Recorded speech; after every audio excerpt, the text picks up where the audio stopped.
Assalamu alaikum. Hope you all are fine and doing well in your lives. Welcome to the Sir Sartaj's Chemistry Academy.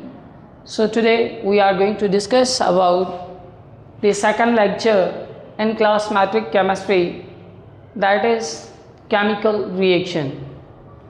So now first of all, what is chemical reaction? Chemical reaction की उर्दू में माने है कीमियाई अमल। Chemical reaction होता क्या है, अगर हम इसको जानना चाहें तो हमने इसको यहाँ पे डिफाइन किया हुआ है कि a type of reaction in which two or more substances combine or one substance decomposes into two or more components in a fixed ratio by mass, constituents lose their properties and form a new one product is called as chemical reaction. अगर हम इसको अब उर्दू में समझना चाहें तो हम कह सकते हैं कि जब भी दो या दो से ज़्यादा चीज़ें आपस में मिलकर कोई एक चीज़ बनाएं या कोई एक चीज़ दो या दो से ज़्यादा हिस्सों में या चीज़ों में तकसीम हो जाए, बस बट इसकी कंडीशन ये होगी कि वो फिक्स रेशो बाय मेस जो हैं आपस में मिलेंगे, उनका जो मेस का मिकदार होगा वो फिक्स रेशो बाय मेस होगा। उसके अलावा जो कॉन्स्टिट्यूएंट्स होते हैं वो अपनी प्रॉपर्टीज़ लॉस कर देंगे, गवा देंगे। उसके अलावा एक नई प्रोडक्ट बन जाएगी, तो उसे ही हम केमिकल रिएक्शन कह सकते हैं। जैसे हमने यहाँ पे लिखा हुआ है एग्जाम्पल में कि हमारे पास कार्बन एलिमेंट प्लस में ऑक्सीजन गैस आपस में रिएक्ट कर रहे हैं and in a result carbon dioxide बन रही है। अगर यहाँ पे देखा जाए तो कार्बन एंड ऑक्सीजन गैस ये दोनों कॉन्स्टिट्यूएंट्स हैं जिन्हें हम दूसरे अल्फाज में रिएक्टेंट्स भी कह सकते हैं।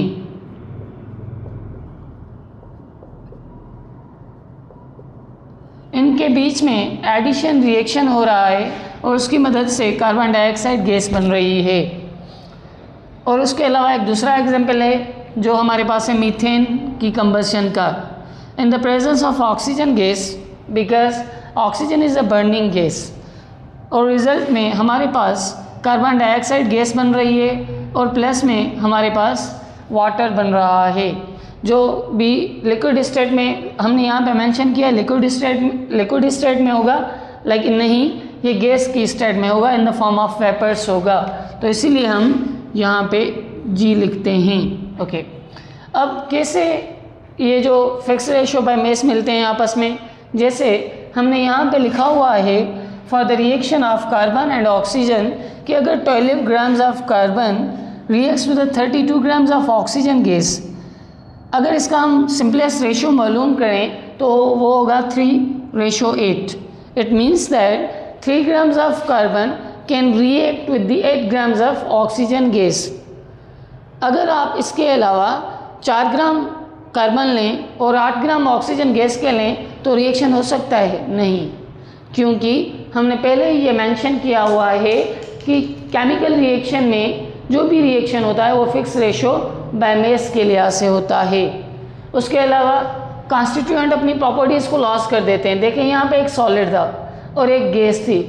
सॉलिड जो है और गैस जो आपस में रिएक्ट करके उन लोगों ने एक गैस बना डाली। इट मीन्स दैट कार्बन ने अपनी स्टेट को लॉस कर दिया।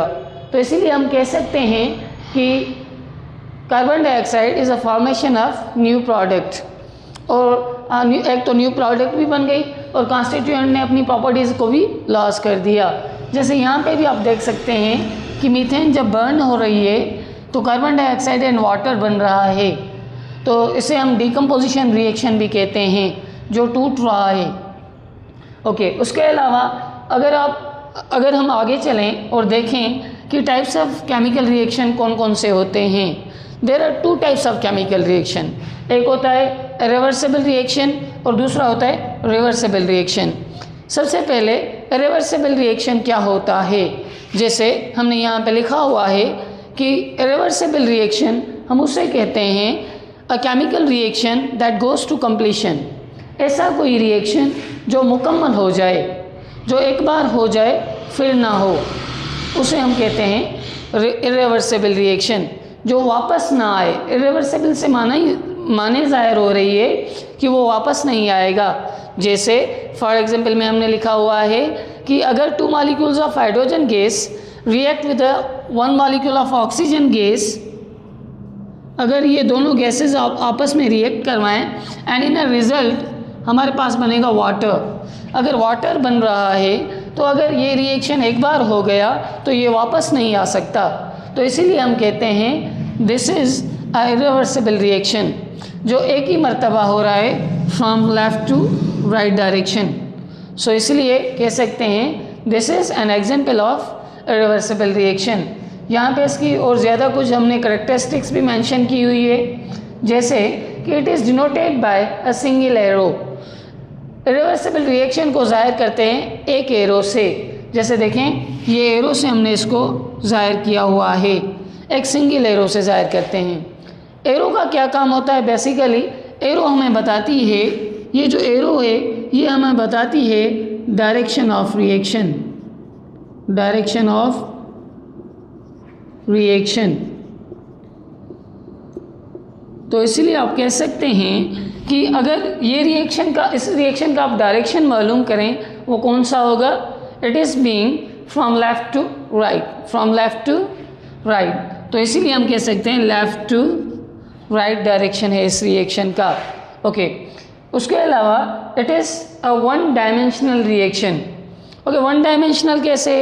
जैसे मैंने कहा कि ये वो रिएक्शन होता है जो एक तरफा हो सकता है, जैसे लेफ़्ट टू राइट हो सकता है या राइट टू लेफ़्ट भी हो सकता है, but right to left is not possible. So इसलिए हम कहते हैं कि वो हमेशा एक तरफ से ही होगा, लेफ़्ट टू राइट होता है। ठीक है, उसके बाद आगे चलें। उसके बाद दूसरा इसका एग्जाम होता है which is reversible reaction. Reversible reaction किसे हम कहते हैं? जैसे हमने यहाँ पे लिखा हुआ है कि a chemical reaction that does not go to completion. ऐसा केमिकल रिएक्शन, ऐसा कीमियाई अमल जो पूरा ना हो, उसे हम रिवर्सिबल रिएक्शन कहते हैं। जैसे हमने यहाँ पे एग्जांपल दिया हुआ है कैल्शियम कार्बोनेट का। जैसे हम कैल्शियम कार्बोनेट को हम इसका कॉमन नेम है कैल्शियम कार्बोनेट को हम कास्टिक सोडा भी कहते हैं, आई थिंक सो। जो डिकम्पोज हो रहा है बाय गिविंग हीट देने से कैल्शियम ऑक्साइड में और कार्बन डाइऑक्साइड में। कैल्शियम ऑक्साइड को हम क्विक लाइम कहते हैं, क्विक लाइम भी कहा जाता है, और इसका दूसरा नाम होता है बर्न लाइम, या इसको अनस्लेक्ट लाइम भी कहा जाता है। और कार्बन डाइऑक्साइड गैस बन रही है, ये हमारे पास सॉलिड स्टेट में होगा और ये भी हमारे पास सॉलिड स्टेट में होगा। ओके, तो अगर आप ये रिएक्शन देखें, इस रिएक्शन में क्या हो रहा है, एक तो ये लेफ़्ट से राइट हो रहा है, फ्रॉम लेफ़्ट टू राइट, और दूसरा राइट टू लेफ़्ट भी हो रहा है। तो इसीलिए हम कह सकते हैं ऐसा कोई रिएक्शन जो लेफ़्ट टू राइट एक ही वक्त में लेफ़्ट टू राइट भी हो और राइट टू लेफ़्ट भी हो, उसे हम रिवर्सिबल कह सकते हैं। रिवर्सिबल की माने ये है जो रिएक्शन वापस आ सके, एक मर्तबा यहाँ लेफ़्ट से राइट तरफ हो गया और फिर राइट से लेफ़्ट तरफ हो रहा है। तो इसीलिए हमने यहाँ पे इसको लिखा भी है, it is two dimensional reaction, यानी कि ये दो तरफा रिएक्शन होता है, left to right and right to left होता है। ओके, इसकी एक कंडीशन होती है कि ये हमेशा क्लोज सिस्टम में होता है। क्लोज सिस्टम हम क्या होता है?